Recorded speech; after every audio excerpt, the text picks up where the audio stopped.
जय श्री महाकाल, हर हर महादेव, बम बम भोले। सावन के इस पावन महीने में मैंने 2 दिन पहले एक वीडियो डाला था। उस वीडियो को देख करके हमारे एक भाई हैं जो हमारे सोशल मीडिया से जुड़े हुए हैं और इस समय वो सऊदी में हैं। मैंने ये वीडियो डाला था कि 3 तारीख को हमारे मधुबनी धाम से कांवड़ यात्री के रूप में सभी लोग पहुंचेंगे त्रिवेणी धाम और 4 तारीख को वहाँ ठहरेंगे और धार्मिक स्थलों का भ्रमण भी करेंगे, दर्शन करेंगे और पूजा पाठ करेंगे। और 5 तारीख को सुबह सोमवार को वहाँ से कूच करेंगे मधुबनी शिव मंदिर के लिए, बाबा भोलेनाथ के दरबार में जलाभिषेक करेंगे।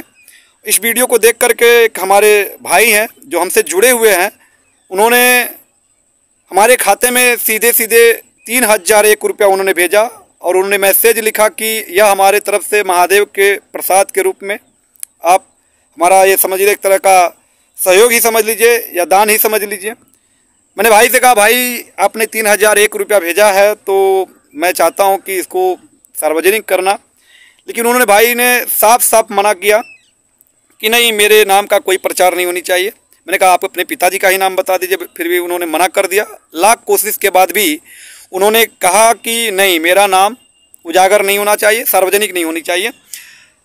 तो मैं भाई को बहुत दिल से धन्यवाद देना चाहता हूं कि भाई ने कहा है कि सोमवार के दिन 15 किलो लड्डू महादेव के दरबार में प्रसाद के रूप में वितरित किया जाएगा।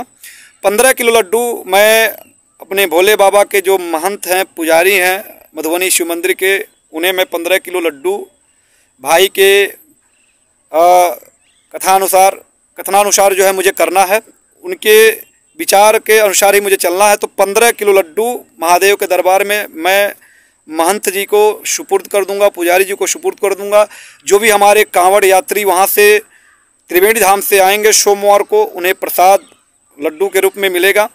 और जो भी हमारे गांव के अगल बगल के लोग और गांव की मेरी माताएं बहनें वहाँ पे जल चढ़ाने के लिए महादेव के दरबार में जाती हैं, तो उन्हें भी वो प्रसाद के रूप में भोले बाबा के दरबार में लड्डू मिलेगा, क्योंकि उन्होंने कहा कि वो चीज़ें होनी चाहिए। और ये हमारे सावन का पावन महीना चल रहा है, हिंदू भाइयों का, सनातनी भाइयों का, और मेरे तरफ से छोटा सा मतलब दान है भोले बाबा के श्री चरणों में।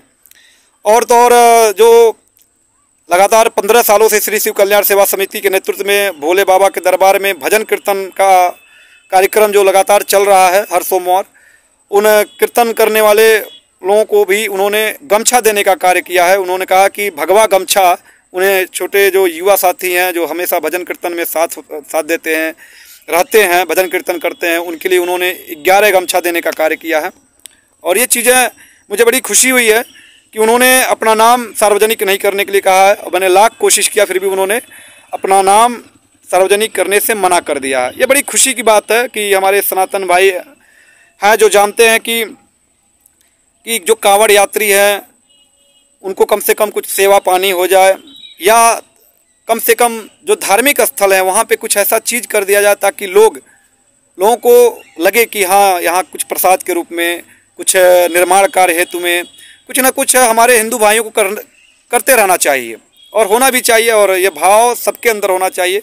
और उन्होंने कहा कि ये गुप्त दान है, किसी से कुछ मत बताइएगा, और मेरे तरफ से ये 3001 रुपया आपके खाते में भेज दे रहा हूँ, आप अपने तरफ से उसको मैनेज कर लीजिएगा, उसको व्यवस्थित कर लीजिएगा, और ये चीज़ें होनी चाहिए। और उन्होंने बोला है और मैं ऐसा करूँगा भी। सोमवार के दिन 15 किलो लड्डू महादेव के दरबार में पहुँच जाएगा। जो भी कांवड़ यात्री आएंगे और जो भी मेरी माताएं बहनें जल चढ़ाने जाएंगी तो वो प्रसाद वो लेंगी वहाँ से, और उन्हें उन भाई को आशीर्वाद देंगी। सऊदी में जो है उन्हें ढेर सारा प्यार आशीर्वाद उनको मिले और वो बहुत आगे जाएं, बहुत तरक्की करें, ताकि इसी तरह से ऐसे दान करते रहें, निर्माण कार्य में भी वो दान करते रहें और खुशहाल ज़िंदगी जिएं।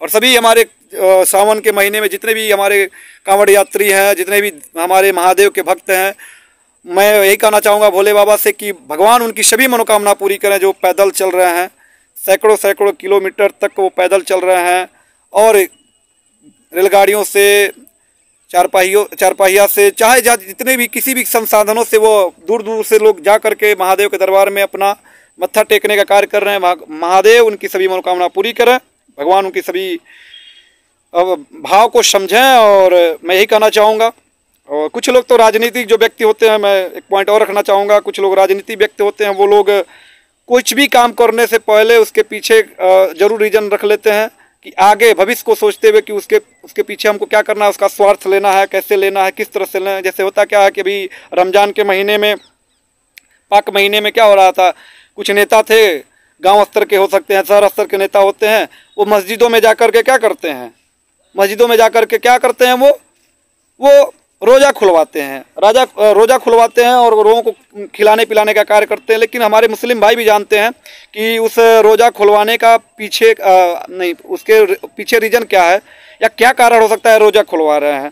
तो जाहिर सी बात है, अगर आपके अंदर श्रद्धा है, भाव है, तो आप गुप्त में भी कर सकते हैं। लेकिन जो नेता टाइप के लोग होते हैं, अक्सर देखिएगा भैया, नेता लोग, भाई बुरा नहीं मानेंगे, उसके अंदर जरूर स्वार्थ रहता है। वो रोज़ा खुलवाते हैं तो मुस्लिम भाइयों का आउट लेते हैं। सावन के पावन महीने में बिना मतलब निस्वार्थ भाव से अगर सेवा करना है तो निस्वार्थ भाव से सेवा करते हैं। लेकिन हिंदू भाई लोग रमज़ान के महीने में जाकर के रोज़ा खुलवाएंगे और सावन के महीने में चुप हो जाएंगे। तो मुस्लिम भाइयों का वोट लेने के लिए, तो मुस्लिम भाई भी इतने बेवकूफ़ नहीं है। हाँ, मतलब मेरे कहने का हिसाब से समझ ही रहे होंगे लोग कि जो लोग गांव स्तर पे नेतागिरी करते हैं, शहर स्तर पे नेतागिरी करते हैं, तो मुस्लिम भाई भी लोग समझते हैं कि रोज़ा क्यों खुलवा रहे हैं, ये उसके पीछे कुछ ना कुछ तो रीज़न होता है। लेकिन जो लोग बिना चुनाव लड़े या चाहे किसी और कार्य हेतु बगैर मतलब रोज़ा खुलवाएं, सावन में निस्वार्थ भाव से सेवा करें, वोट बैंक की राजनीति न करते हुए या निस्वार्थ भाव से सेवा करें, तो अच्छी बात है। और इसे सेवा कहा जाता है। सेवा इसको कहा जाता है, मेरे दृष्टिकोण से सेवा इसको कहा जाता है कि जिसके पीछे कोई स्वार्थ न हो। किसी चीज़ का सहयोग कर रहे हैं तो उसके पीछे स्वार्थ न हो। लेकिन आजकल के ज़माने में 90% लोग स्वार्थ में जी रहे हैं और उसके पीछे जरूर न जरूर उसके पीछे या उसके कुछ भी कर रहे हैं तो उसका रीज़न जरूर आ रहा है कि उसका कुछ न कुछ निकालना हो। फिलहाल आपको बहुत बहुत धन्यवाद मेरे भाई, और इसी तरह से आप आगे बढ़ते रहिए और इसी तरह से सहयोग करते रहिए। और मुस्लिम भाई भी देखिए, बहुत सारे मुस्लिम भाई होते हैं, सावन के महीने में भी सहयोग करते हैं, और हिंदू भाई भी सहयोग करते हैं मुस्लिम भाइयों के रमज़ान के महीने में। तो ये भाव वहाँ हमेशा बना रहना चाहिए। लेकिन नेता लोग क्या करते हैं कि उनके पीछे जरूर कोई ना कोई साजिश होती है, कुछ खर्चा करते हैं तो उसका दुरुपयोग करते हैं। तो भैया, अगर रमज़ान के महीने में हो सकता है तो सावन के भी महीने में करिए, प्रचार ही सही, लेकिन कम से कम सावन के भी महीने में होना चाहिए। देखते हैं कितने हमारे नेता भाई लोग जो है सावन के महीने में कुछ करके दिखाते हैं। तो रमज़ान के महीने में आप लोगों ने किया है, तो सावन के भी महीने में तो करके दिखाइए ना सर, हम वेट कर रहे हैं आपका। बाकी जय श्री महाकाल, हर हर महादेव, बम बम भोले।